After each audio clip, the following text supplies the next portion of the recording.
Nilinaw naman ni Manila Mayor Joseph Estrada, Erap Estrada, na walang total ban ng mga bus sa Maynila. Bari daw pumasok ang mga bus na may prangkisa at terminal sa Maynila. Nagpapatrol si Sian Ambrosio. Marami ang naguluhan sa panayam ni Manila Mayor Joseph Estrada kaninang umaga sa DZMM. Kaugnay ng pagbabawal sa mga bus na makapasok sa Maynila. Sabi ni Estrada na pinapayagan nila makabiyay sa Maynila ang mga bus na may prangkisa. Kahit umano walang terminal, basta may prangkisa pwede.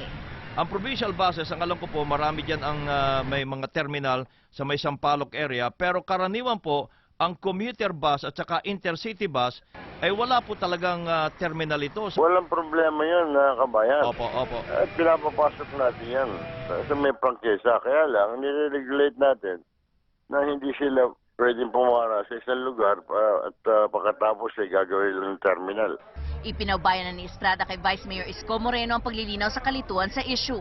Pero sabi ni Moreno at ng Manila City Council, isa lang ang makakapasok na city bus sa Maynila, ang Pandacan bus na may private terminal sa Pandacan. Nakapasok din Pandacan Santa Cruz lang po. May ruta rito Saka maiksi lang ang ruta namin. Makakapasok din sa Maynila ang 27 provincial bus na may terminal sa lungsod. Pero sa terminal lang sila pwede magbaba at magsakay ng pasahero. Wala siyang contradicting statement na ginawa. Very clear ang ginawang statement ni Pangulong Mayor Erap na kayo'y pinapayagan sa lungsod ng Maynila as long as you have terminals, whether you are provincial buses or city buses. Pinanindigan din niya na lahat ng bus na galing sa Quezon City ay bawal pumasok at kailangan mag-U-turn sa rotonda. Lahat ang galing sa eastern side of the city and the southern part of the city.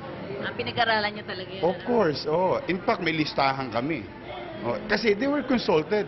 Iginiit ng may akda at nakaisip ng bus ban na si Councilor Manuel Zarcal na ordinansa ito at hindi lang resolusyon gaya ng nasabi ng LTFRB.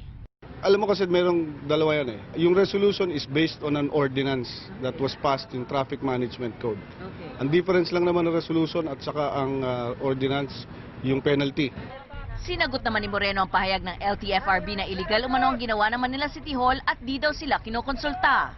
Sila ba kinonsulta nila ang lahat ng lokal na pamahalaan sa pagbago sila mag-issue ng prangkisa kung saan ano ba ang kakayanan ng isang syudad sa dami ng bus na kakailanganin niya. Samantala, sang-ayon naman sila sa panukalan ng lungsod ng Quezon na pag-usapan ang issue sa isang traffic summit. Zian Ambrosio, Patrol ng Pilipino.